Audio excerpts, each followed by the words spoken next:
Idol, wala na kami.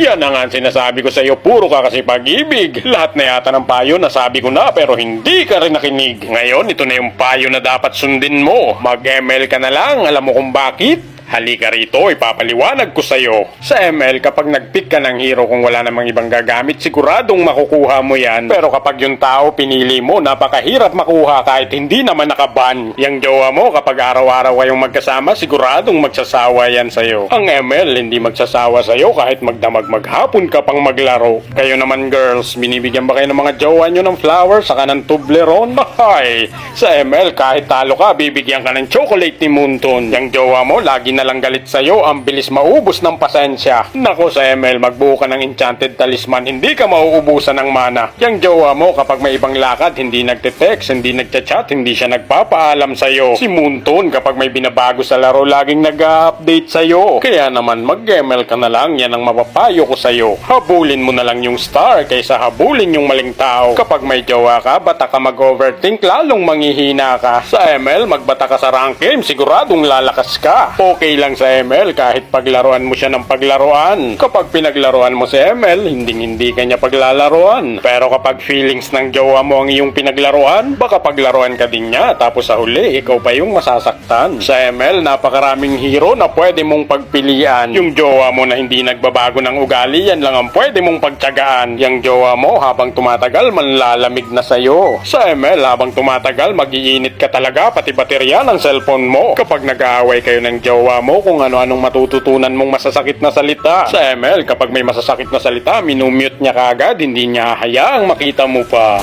Kapag si jowa mo may bagong kakilala, hindi niya agad pinapaalam sa'yo. Si ML, kapag may bagong hero, kahit hindi pa yan inilalabas, ipapakilala niya agad sa'yo. Sinasabi ko sa'yo, si jowa, magagalit yan kapag iba-iba ang iyong kasama. Siyempre si ML, hindi magagalit kahit ang ginagamit mong hero iba-iba. Magagalit talaga yan, lalo na kung may ibang tao kang paborito. Pero pag may ibang hero kang paborito, hindi magagalit ang main hero mo. Kaya naman habang maaga pa, mag-isip-isip ka na kung anong dapat mong gawin. Mag-ML ka ba o magjojowa ka pa rin? Kapag nagloko yung jowa mo, hindi ka makapagsumbong kahit sa nanay niya, ang hirap sabihin. Kapag nagloko yung kakampi mo sa ML, report mo agad, intentional feeding. Kapag sinugatan niya yung puso mo, ang hirap pagalingin. Kapag sugatan ka sa ML, tawagin mo si Estes. Healing galing. Sinasabi ko naman sa'yo, tama ko. Pag nagkamali ka, malamang magbe-break kayo. Pero sa ML, kahit ilang beses kang magkamali, hindi makikipag-break sa'yo. Pero meron akong babala na hindi mo dapat ginagawa.